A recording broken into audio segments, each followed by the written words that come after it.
Welcome to DVC Alumni, where every story inspires the next. The Alumni Podcast, where you get to hear the inspiring stories and transformation that DVC has had to offer its alumni. And now, on with the episode. Hey, folks. Welcome to the DVC Alumni Podcast, where every story inspires the next. The reason I'm doing this little extra preface is this was an experiment I tried in the spring. I actually like it, and just haven't had the editing skills to put it together until now. I had to practice a bunch. But in the video, you're going to meet Greg Berkowitz and Kiara. Kiara is the subject of a previous podcast, and she's very interesting, very enthusiastic young lady, very smart. And Greg is an alumni also of DVC and has started a business at called Berks Beans, and that's really a lot of what they talk about is coffee beans and the magic of it and kind of the science behind it. And you can see where he's really gone down a rabbit hole in a good way and turned what was originally just kind of a gosh, I need something to do into a thriving business. Very knowledgeable. He's learned a lot about beans, and he and Kiara is going to be talking about that quite a bit. If you want to reach out to them or you want to learn more about Greg's business, and I certainly suggest he's got amazing coffee and can teach you a lot about it, just reach out to berksbeans.com, or you can find him at 1717 Solano Way, number 12, Concord, California. Or you can always email him at beanteam@berksbeans.com. Call him at 925-588-9164. And yeah, I suggest you really reach out to him because he had amazing coffee and is a very, very gracious host. So, and now on with the podcast. I can do that. Hello. Hey, hi. How are you? Nice All right. Are we ready? Yeah. Okay. And we're live. Good morning. Good morning. How are you? I'm doing great. How are you? I'm wonderful, man. You took my question. I did? Yeah. How are you? I'm wonderful. I am doing great. I got Perfect. my coffee. I got a good company and a camera that's on us, and yeah, I'm fine. Amazing. This is the cutest place I have been to. It's so adorable. And you have, I've known you for a whole 5 minutes, but in these 5 minutes, it has been such a delight. So how did you get into coffee? Oh, how did I get into coffee? I've always loved coffee. I mean, who doesn't love coffee? I mean, every morning you have coffee and you go down and get the normal off-the-shelf stuff. And one day, when I got into roasting coffee, I was sitting there at a place called Beer, and More Beer. It's over in Concord and down the street. And I was looking for some stuff for my kegerator. And I looked at this machine and I said, "What is that?" And they said, "This is a coffee roaster." I'm like, "A coffee roaster? Look like a toaster oven." And so I said, I think I want to get that. So I ended up getting my wife bought me a gift for the holidays, and I started roasting coffee using a toaster oven, and it's called a Beamore. And it was great. It was just this cylinder that just would toast coffee. And I set the fire alarm off probably 20 times, burned beans, under roasted beans. I had no idea what I was doing, but I enjoyed it because, before I started roasting coffee, I loved smoking meats. And everyone said, "Greg, open a restaurant." And I'm like, I'm not opening a restaurant. I mean, you open a restaurants go out of business pretty fast. And, cause you either don't make enough or you make too much and it's just, you usually are playing catch up, right? Mm-hmm. And so I said, didn't want to do that. But when I started roasting coffee, I was getting that same sensation, because it's the science of a meat, but this is the science of a bean.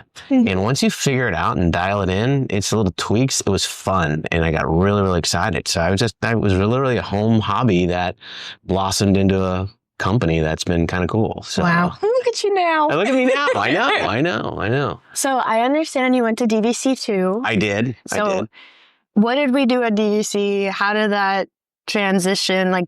Was there anything a part of there that brought you here? Nothing except nothing at all. No, DVC was great. I didn't know what I wanted to do. When I got out of high school, I was at DVC. I said, I don't know where I want to go, what I want to do. So DVC was a great place to figure that out, and about a year in, I'm like, I kind of know I don't want to be here anymore. I want to go grow up, it's like, it's time to grow up. So, and so we ended up, went to college down at Long Beach State, had a year, and then you would come back and do summer school at DVC because why take an economics class down at Long Beach when I can take the same economics class at DVC and learn more, smaller class? That's what it was great. Says. It was great. I mean, I got better grades, you know, and then made it easier when I went back down to college because I wouldn't have to take that class and could take a fun one instead. So, but DVC was great. I mean, I learned a lot. I mean, I spoke at a class recently, and I attribute DVC to that because there was a teacher there, Mr. Johnston, who we taught speech, and he taught me the no fear of getting in front of people, and I'm like, it was great, you know. So to be able to do what I do now and not have the fear of talking to people, it's wonderful. Amazing, isn't it? So when you're roasting coffee, Yes. and you were going through your little burn bean process, Yes. Oh yes. Yeah. I know we were briefly talking before about how there's multiple levels of roast, and sometimes people don't even know if it's a true light, medium, or dark that they actually like. So what did you do when you were creating your blends that helped you figure out what those levels actually were? Trial and error, exploring, playing. I mean, you know, when I started roasting and not really knowing what I was doing, you make a ton of mistakes, and then you can figure out what works and what doesn't work.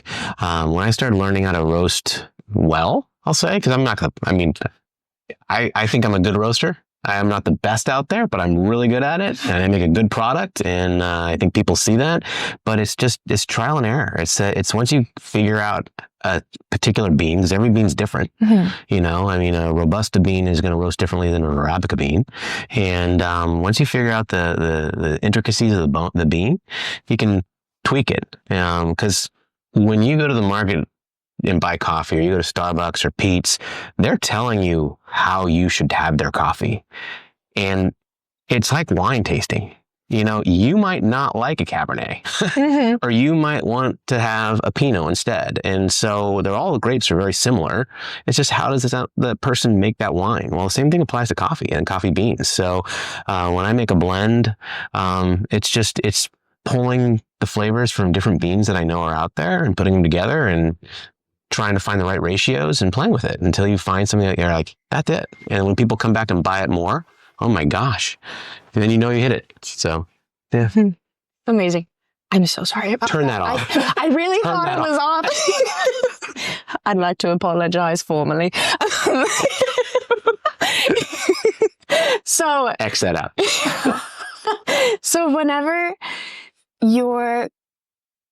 I know that, so my mom has been a dyed true Pete's coffee fan, and we typically experience it by having it with milk, sugar, syrups, everything like that. But you like pour over.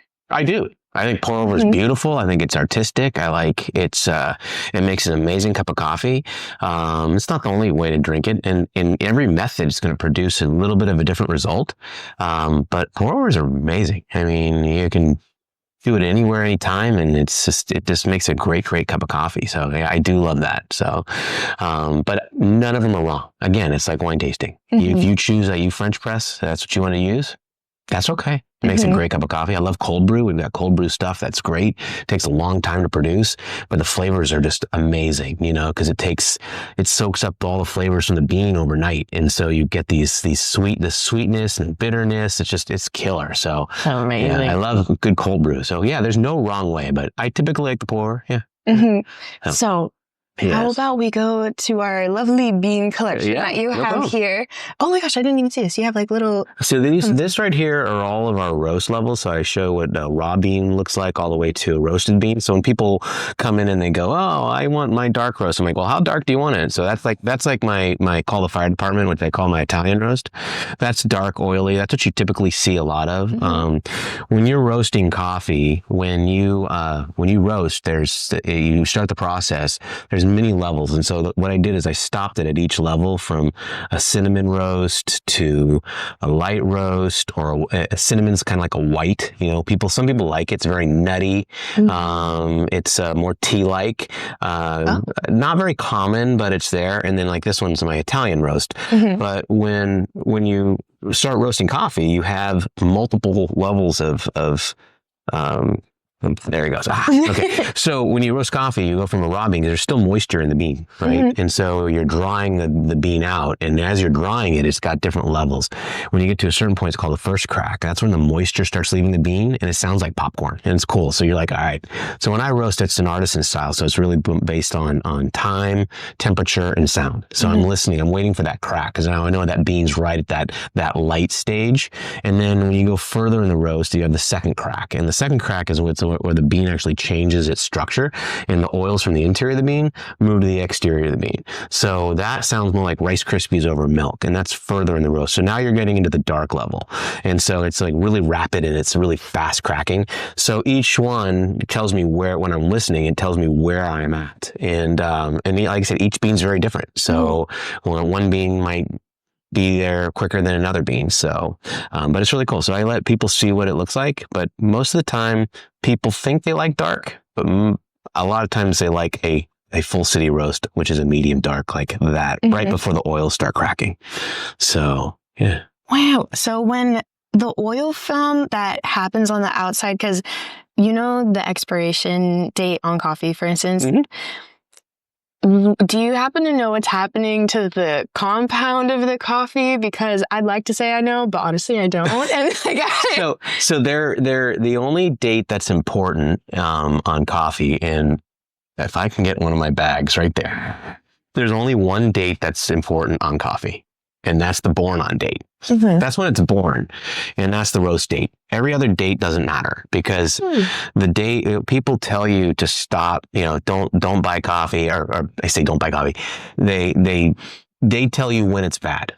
Coffee is never bad. It doesn't go bad. It just goes flat. So the most important date is when it was born, which is the roast date, right? And the roast date, once you've roasted the coffee, it takes about 48 to 72 hours to degas because you're burning beans, basically. So you want the gas to leave. So if you're ever buying coffee, you always want to make sure it's got a valve because that lets the CO gases out and no oxygen in. Oxygen and moisture are the enemy of the coffee until you make it. But you want the beans to stay airtight and as long as they can. So after 48 hours, 72 hours, then nirvana hits. Okay, so this is when the bean starts getting better. That's when you want to start drinking it. So for the next 3 weeks after that, it's awesome. That's when you get to taste all those amazing flavors. So if you ever read something that says berry and honey and citrus, you're going to taste it in those first 2 to 3 weeks. And then after about 30 days, it kind of starts to decline. And then after 60 days, it flattens out. So it just goes flat. Coffee's still good. Most people know what it tastes like flat because everything you buy at the store and in most of the chains are flat coffee. It's old. It's old coffee. But when we send coffee, people always love it because they're getting it at the peak of freshness. So they go, why is your coffee so great? It's like, because I roasted it when you ordered it. So you get it in that perfect window. And when people try it, they're like, I can't go back to store-bought. I'm like, no, you can't, because you're getting stale coffee at the store. Because they don't very often put a expiration date. Pete's does a really good job. Pete's puts a born on date, and then 90 days is the expiration date. I think that's smart. Most people, when they put a sell by date, it's so the store knows to take it off the shelf and get more coffee. But it means nothing to you. You want to know when it was born, and that's how you pay attention. I mean, that's why we put our dates on our coffee, and I won't take it off. So. Oh, wow. So when I was at Davis, I was so kindly admitted into the coffee center that Bill Riston part was running. And I was reading a few papers on, what was it called? It was kinetic. It was like the kinetic reaction that's happening when you're roasting and the roasting profile. So it was a temperature versus time. When you were messing around, did you notice what would happen to the flavor, the taste, like the acidity and whatnot? Absolutely. So I don't do that anymore, but I used to have all the software and watch the graph and see when it crosses. And I think there's some science to it. And I think when you do different things along the roast, different results are going to come out, of course, right? If you, like when I started roasting, I used to roast with high heat early on, and it would get to the bean, where I wanted it really fast. My roast style changed probably 4 years ago, where I wanted to kind of go slow. I want to let it take its time to get to a certain point, and then I kick it up and finish it quickly. The result produced a better flavor coffee to me. And the response from people were really good. I think you can overcomplicate coffee when you're roasting it. And I mean, I rent our facility out to several roasters, and they bring their laptop in and they go check the graph. And I'm like, you have every right to do that. But after a while, I don't even pay attention to the graph anymore, because it's all about the time and the sound and the temperature that I'm paying attention to. So after several years, I just know what I'm looking for. And so every roast is going to be maybe a little different, but nothing so drastic that 90% of the people aren't going to know, So, but they know there's going to be a great quality cup of coffee. So where do you source your beans from? Ooh, so we're very fortunate because we live in a port area, so we can get beans from everywhere. So luckily there's 3 warehouses in Oakland and Alameda that can pick up beans all day long in large quantities. But I'll find a bean that I'm specifically looking for at a farm, and I'll get a sample, and then I'll route back to find out who the trader is that brings it in, because shipping in quantity, the quantity that I buy, which might not be a truckload, it's going to be hard. So I usually find who has it, and then I'll go back to the trader and say, I want that coffee because I got a sample of it and I really like it. So almost every farm has somebody they're connected to import stuff into here or the East Coast or wherever. So have you ever thought about, the pit that the bean grows in itself, have you ever thought about I think it's called the Casavana? I don't know. Something, I might be so wrong on that. Okay. Don't quote me on that. But I won't. I know I went to a coffee convention. Yep. And there were so many people who were trying to sell that pit as like a tea so they could. You're talking about are you talking about it's like the actual. The skin and the rind. That might be what it is. So when you grow coffee, so this is a raw coffee bean, right? Mm-hmm. It's really kind of cool. So this is this right here. This is my fun one. I like this one better. So this is all different types of coffee beans, right? And so there's different ways to produce them. So when you have coffee, it's a cherry, like a cherry tree, right? Mm-hmm. And what you do is you remove the skin and the meat, and then you dry it out on concrete, on beds, and then you produce coffee, or a coffee bean that you can roast. But how they dry it will actually have a huge impact on the bean itself. So some call a washed process, where they actually rinse all of the meat and the skin completely off of the coffee bean, right? That is great if you're doing blends, because you're going to get consistency. It's going to be the same all the time. A natural process, they strip it away. They don't wash it completely away, but they strip it away, and that roasts beautifully. I love a natural bean to roast. You look at it, it's like, oh, it just pops. Then there's one called a honey process, and a honey process is like this. So they actually leave a layer of meat on, and the term honey is because it gets sticky. And so you have this stickiness on the bean, mm-hmm. but when you roast it and you grind it, it has a fruity smell, and it's just got a ton of fruit from the cherry, right? So it's an amazing cup of coffee. Some people don't like it. I love it. But it's a honey process. And so it just got some beautiful color, and it roasts beautifully. But, so the process is very different. And then what's left over is the skin and the meat, which you would make possibly a tea out of, Okay. So that's probably what you're talking about. Yes. Yes. Wait. Yeah, but these are great. So like a decaf bean, like this one right here is a decaf bean. Mm-hmm. So this is I usually buy Swiss water. And so Swiss water decaf means they actually take the bean and they boil the caffeine out of it. And there's a couple of Swiss water and mountain water process. It's great. About 98, 99% caffeine free, but it produces a great coffee. This is a Jamaican blue, which is an expensive high end. I mean, this coffee bean, 80% of what's produced in Jamaica goes to Japan. So the rest of the world gets the other 20%. That's why this is so expensive. Plus it's in the mountainous range, so they grow it in, and it's hand-picked and hand-inspected. 12-ounce bag of this is about $80 to $100. Oh my. Yeah. It's a little expensive. That's quite a lot. Yeah, it's a lot of money. It's great though. It's great. And then you have, hang on here. I got another one. Yep, there, right there. That's a pea berry. Mm-hmm. You know what a pea berry is? I do not. You do not? Okay. So I would love to know. So let me tell you what a pea berry is. Let me tell you, good question. I'm glad you asked about a pea berry. So a pea berry, so when you're roasting coffee or when you have coffee beans, it's like a peanut. So, you have two sides of a peanut. Mm-hmm. That's what comes out of a coffee bean, right? A pea berry is the one that doesn't split apart, and it gets 100% of the nutrients of the plant. So they'll hand pluck them out of the batch, and about 10 to 15% of all coffee trees produce. 10 to 15% of the beans produced from coffee plants are pea berries. It's a premium and has some amazing flavors and sweetness. If you tasted this coffee and the same family bean next to it, you would taste a difference. You would taste a sweeter coffee. Some say it's stronger. But yeah, it's really kind of cool. So that's a pea berry. So if you ever see pea berries, it's always nice to get your hands on them. This will be the first time Yeah. I have seen a pea berry. Well, now you know. That's what a pea berry looks like. Wow. Yeah. So whenever, sorry if I'm jumping around my question. Go wherever you want. When you're doing your pour over process and you're doing the ratio of bean to water and then the temperature, because I know if the temperature is too high, you're going to burn it. And if it's not hot enough, then it's going to not be able to extract the caffeine. Yeah. So what's the happy medium? What happens if like I add less or more? Just like nothing. Get at home. So usually it's like a 15-to-1 ratio. I usually do about 18 grams of coffee, 20 grams of coffee. I'll weigh it out. I'll grind it.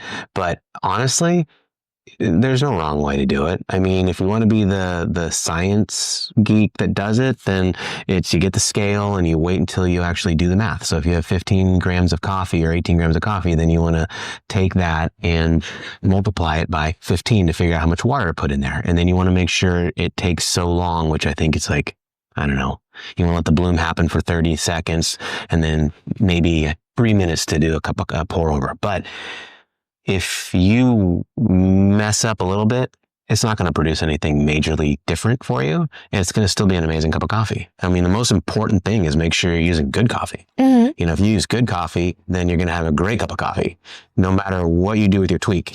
But if you have bad coffee, then it's just going to be coffee. So, or I say old coffee. So. I was looking at your Google reviews and people are so kind in them and they talk about how amazing your coffee is, how the quality is always fantastic. So I know especially when things are being mass produced or like mass sent out, because I'm sure you have a lot of people that you send these to. How do you maintain the quality of your coffee to everybody?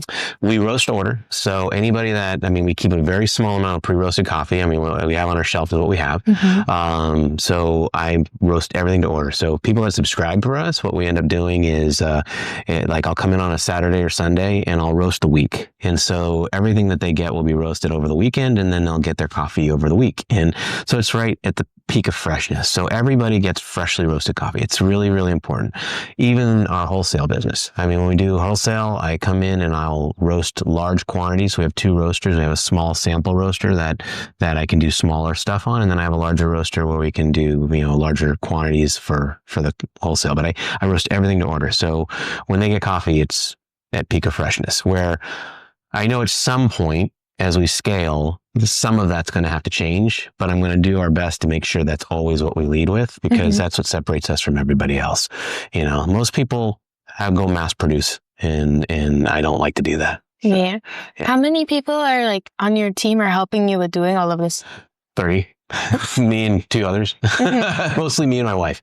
My wife and I started this back in 2021 during the pandemic. So we actually were a product, a positive of the pandemic.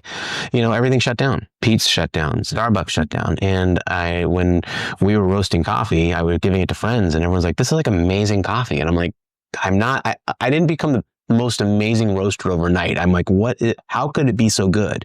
And what I realized is it was fresh, because I was roasting it and giving it away because I was playing and I'm like, oh, here, take some coffee. And they're like, no, this is like really, really good. And so as I was learning more through the process, I'm like, this is what they're tasting. They're tasting freshness. And I'm now figuring out how to roast well, right? And I never wanted to deviate from that. So when we were on a trip to the mountains, my kids dared me to start a company. And you should start selling it. And I'm like, no, I'm not going to sell it. This is insane. I enjoy it as a pastime, a hobby. And we literally, I sat up there. All good decisions come with alcohol. So we were probably drinking. And I literally sat down and I said, all right, so what will we call it? and we came up with our name. Our name is Berkowitz. So we came up with Berks Beans, and I drew a logo and said that kind of looks like it'd be a cool logo. And then my kids, I said, what would our business plan be? So we kind of did a simple business plan, and I went on GoDaddy and I came up and to find out what names we can come up with. And I bought one. I'm like, okay. I went to my son. I said, tomorrow morning, I want a website. Because here's a website in a box. Go out by tomorrow morning. He's a techie guy. And so he came back next morning. He goes, Dad, what do you think? And I'm like, dude, you nailed it. You nailed it. So literally within a week and a half, we were up and running, and we were doing it out of our house off of a toaster oven. And that toaster oven, that Beamore, right? Wow. And so, and to roast a pound of coffee took about 15 minutes. And I'm like, So we went live, and I did it on social media, and a friend of mine in New York placed an order, probably placed a $300 order of coffee that I undersold by accident. So all of our mistakes were made on our first order. And I went, wow, it took me like 5 hours to roast all this coffee. I'm like, let's shut this thing down, and we got to fix this. I go, I'm not going to do this. And we literally, I went and bought a larger roaster, did it out of our garage. We've turned everything back on and started spreading the word. And what we were doing is roasting this amazing coffee and actually delivering it to people's doorsteps during the pandemic, because they couldn't go to Starbucks, they couldn't go to Pete's, so they were staying at home and they were having coffee with their friends, and they were getting this amazing coffee. And they're like, where'd you get that coffee? And it's like, from Berks Beans, and they deliver it right to our door. And so that's what we started, and we haven't stopped, and we kept growing and growing and growing. A friend of mine reached out to me during that same year, and because they saw a lot of the reviews coming on social media, and people are saying this is such amazing coffee. And she said, hey, would you be interested in maybe doing some gift sets for our company? And I'm like, sure. I'm thinking maybe 15 people maybe. And I go, how many? She goes, I don't know. I go, what do you mean you don't know? And she's all, well, I don't know yet. It's for our entire company. I go, who do you work for? She goes, you don't know? I'm like, I guess I don't. Who do you work for? And she goes, Kaiser. Oh. And I go, Kaiser? She goes, so is it for your office? She goes, no, for all of Kaiser. And I said, so the employees of Kaiser, they wanted to do something different because they were giving them like $50 gift certificates to their store. And I said, okay, let me create something. So we created something for them. And this is our first year. And she said, we love it. We want to do it. And I'm like, cool. So we literally went live. And then I go, how many do you expect? She goes, could be thousands for all I know. I have no idea. And I'm like, okay. So let's just do it. And we did it. And it was like 400 gift sets our first year out of our house on a small roaster. And I had gift sets in the living room, down the hallway, in bedrooms. And I was roasting in our driveway, and people would smell it. I mean, they loved it, but it was crazy. And, but that kind of helped us kind of have our first year. And it's just been things like that have happened through the whole time we've been in the business, which is great. So wow. Yeah. So where can we find you? Like a farmer's market? So I love this. I love roasting coffee. I helped someone at the farmer's market for a while, and I watched them. It's a grind. I mean, to set up early at the farmer's market and tear down, that's not what I personally want to do, but I want to help people do it because coffee is a great product. And if I were to get into business, it's going to be coffee or alcohol. I mean, seriously, those are it's people want it, need it. They spend a lot of money on it. And so I chose the coffee lane. And coffee, I can drink as much, not gain any weight, not get drunk, all the positives come out of coffee. Alcohol, bad things happen except creating this company. But I love it. So I want to help people do that. So I help, Alpine Bakery in Concord has our coffee. Java Jack's out in Isleton has our coffee. We have a place out in Idaho that buys a lot. I have some in LA, San Diego. Not a lot locally except for like coffee carts and people like that. You can go on our website at Berks Beans. We set it up and make it as easy as possible so people can come in here. We're usually open on the weekends. I like not having set hours because I can come and go because I'm usually roasting in the evening. But we make it easy. We have lockers out front so people can put an order in and then they can pick it up. If we're not here, we send them a code and they like that because they can come at 10 o'clock at night and pick up their coffee. Like Starbucks is closed, but we have our coffee for you. And they can come in here. We're doing pop-ups now on the weekends more regularly so people can see this place. Have a pour over. We do coffee tastings here, which is great, where people can actually schedule it. And I do like 4 different coffees from around the globe, so they can try different regions, because every region is very different, but no one ever really gets to try it next to each other. So we do a lot of coffee tastings here. But yeah, it's fun. So to buy our coffee right now online mostly, or find one of our places, our partners are all tagged on our website. So if anybody wants to find one, or anybody interested in becoming a partner, just got to reach out, and we get really excited because we move mountains for people that want to buy our coffee. Amazing. It's fun. Well, it was a lovely to talk. Yeah. I think, yeah. Good. Well, thank you so much for telling me everything. You're welcome. I feel like a question is going to come up about 2 hours from now, and I'm going to wish I asked it. You can email me, text me, whatever you like, and I'll answer any Thank you question. so much. I'll probably come in and ask you to guide me through the No different problem. roads. Oh, we can. Absolutely. Okay. No, my pleasure. Oh, so nice to meet you. Pleasure. Absolutely. Thank you. Thank you.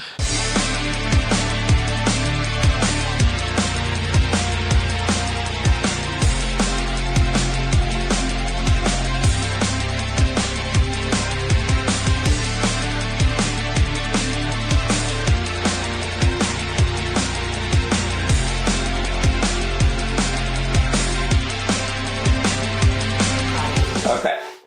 These are Okay. I'm going to tell your wife to shut up. Is that what you're going to do? That's going to be crazy. I can't watch that. I can't wait to see this one. So, you gotta wait until you're done chewing. My Lord. I know. I just get You are going to like literally have some fun here. Yeah. So. This will be fun for me to watch. Oh, boy. You know, What? I struggle with introductions, so this will be interesting. I know. I was just like this. She's got a performance anxiety also. Mm-hmm. Yeah. That's the intro. 2 people who have performance anxiety. Right. Oh my God. So as long as Disney doesn't have a license to it, we'll be okay. No. All right. So, you all set? Yeah. Oh, No, it's just that it's always the starting point. okay. And I tend to make jokes when I don't know, like, how to, you know? It's all right. I'll make you feel comfortable. Trust me. Yeah. I'm already comfy. It's Yeah. that.